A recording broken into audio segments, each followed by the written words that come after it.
Law of attraction एक ऐसा नियम है जो हमेशा ही काम करता रहता है। चाहे आप इस पर ध्यान दें या ना दें, चाहे आप इस पर विश्वास करें या ना करें, ये बिल्कुल वैसे ही काम करता है जैसे कि ये ग्रेविटी काम करती है।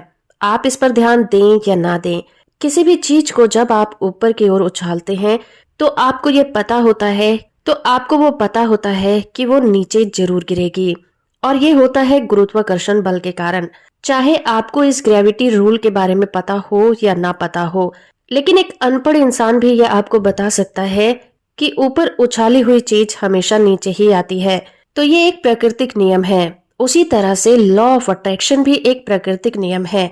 चाहे आप इसको करें या ना करें, चाहे आप इसके लिए अवेयर हो या ना हो, आप जिस भी चीज के बारे में सोचेंगे, जिस भी चीज के बारे में इच्छा करेंगे, लॉ ऑफ अट्रैक्शन उसे आपकी लाइफ में जरूर ला कर देगा। इलेक्ट्रिसिटी कैसे काम करती है, आपको इसे समझने के लिए फिजिक्स के रूल को समझना जरूरी नहीं है। आपके लिए बस इतना ही जानना काफी है कि इलेक्ट्रिसिटी से आपको क्या क्या फायदे हो सकते हैं और क्या क्या नुकसान हो सकते हैं। जिन लोगों को लॉ ऑफ अट्रैक्शन पर जरा भी डाउट है, उन्हें अपने आसपास की सभी चीजों पर नजर डालनी चाहिए। आपके आसपास मौजूद हर एक चीज लॉ ऑफ अट्रैक्शन की ही देन है, क्योंकि इस दुनिया का कोई भी इन्वेंशन लॉ ऑफ अट्रैक्शन की वजह से ही इस दुनिया में आपको दिखाई दे रहा है।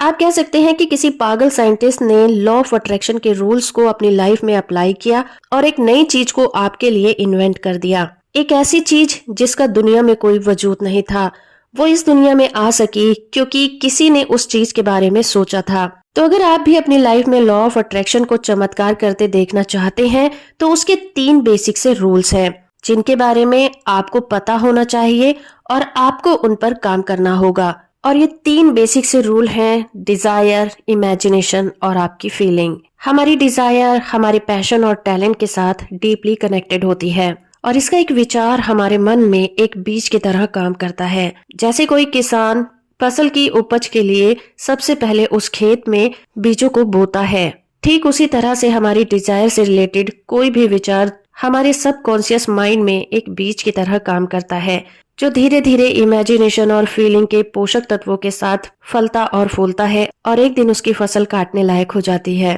तो अपनी डिजायर को पूरा करने के लिए आपको उसके ऊपर अपना ध्यान फोकस करना होगा और उससे रिलेटेड जो भी एक्टिविटी है आपको वो जरूर करनी चाहिए। लॉ ऑफ अट्रैक्शन का सेकंड इंग्रेडिएंट है इमेजिनेशन। आपकी बर्निंग डिजायर को पूरा करने के लिए आपको उस डिजायर से रिलेटेड इमेजिनेशन करनी होगी। मान लीजिए आप एक कार लेना चाहते हैं, तो आपको अपनी इमेजिनेशन पावर को इस्तेमाल करके उस कार के बारे में इमेजिन करना है। इमेजिन करिए कि आप उस कार को किस तारीख को खरीद रहे हैं। इमेजिन करिए कि वो कार किस कलर की है। जब आप इस कार को खरीद रहे हैं तो आपकी इस खुशी को सेलिब्रेट करने के लिए आपके साथ वहाँ पर कौन कौन मौजूद है। आप उस कार में बैठ गए हैं, आप स्टीयरिंग को हाथ में पकड़े हुए हैं और आपको बहुत ज्यादा खुशी महसूस हो रही है। ये कार उसी कंपनी की है जिस कंपनी की आपने इसे खरीदने की सोचा था। ये कार उन कारों में टॉप मॉडल है। इस तरह से अगर आप कोई घर खरीदना चाहते हैं तो आप घर के बारे में इमेजिन कर सकते हैं कि वो घर किस जगह पर सिचुएटेड है, आपने वो घर कितने रुपए में खरीदा है, आपके घर में कितने कमरे हैं, आपकी बालकनी कैसी है, आपने अपने घर को किस तरह से सजाया है। इस तरह की कई सारी डिटेलिंग आप अपनी इमेजिनेशन में अपनी डिजायर चीजों के साथ ऐड कर सकते हैं, जिससे वो चीजें आपकी लाइफ में जल्दी से जल्दी अट्रैक्ट होंगी। आप इसके लिए एक जनरल भी तैयार कर सकते हैं और डेली अपनी डिजायर चीजों के बारे में उसमें कुछ न कुछ अच्छी बातें जरूर लिखिए, क्योंकि अगर हम अपनी डिजायर को प्राप्त करने की इमेजिनेशन नहीं कर सकते तो हम वास्तविक जीवन में उसे कैसे प्राप्त कर सकेंगे। जब आप उन चीजों को पूरा होते हुए इमेजिन करते हैं तो आपके अंदर एक खुशी की लहर दौड़ती है। इस तरह से जो केमिकल रिएक्शन आपकी बॉडी में हो, उससे आप इस ब्रह्मांड की अलाइनमेंट में जल्दी से आते हैं और वो चीजें आपकी तरफ उतनी ही तेजी से आकर्षित होती हैं। हमारा तीसरा पॉइंट है फीलिंग को लेकर। जब आप किसी चीज के बारे में फील करके कल्पना करते हैं, इमेजिन करते हैं कि वो चीजें पूरी हो रही हैं, आप बारी बारी से उन चीजों को अपनी लाइफ में ला रहे हैं और किसी भी डिजायर चीज को पाने के बाद हमारे अंदर खुशी की लहर दौड़ जाती है। हमारे अंदर जो वाइब्रेशन क्रिएट होती है वो इतनी ज्यादा हाई होती है कि उस वक्त हमें ऐसा महसूस होता है कि सच में हमारा सपना पूरा हो गया है। और उस वक्त जो हैप्पीनेस की फीलिंग आपके अंदर आती है, यही आकर्षण का तीसरा नियम है। जब ये तीनों चीजें आपस में मिल जाती हैं तो आप अलाइनमेंट में आ जाते हैं, जिसके बाद ये ब्रह्मांड आपको वो चीजें देना स्टार्ट कर देता है। इसलिए अगर आपकी कोई डिजायर है तो आपके लिए इमेजिनेशन करना बहुत जरूरी है, और इमेजिनेशन के साथ जो फीलिंग आप उसके साथ जोड़ते हैं, अगर वो खुशी की है तो वो चीजें आपकी लाइफ में जल्दी अट्रैक्ट हो जाएंगी। लेकिन अगर वो फीलिंग गम की है तो आप उन चीजों से रिलेटेड जो नेगेटिव वाइब्रेशन है, तो नेगेटिव चीजें ही आप अपनी लाइफ में अट्रैक्ट करेंगे। तो आपको अपने थॉट्स पर नजर रखनी होगी।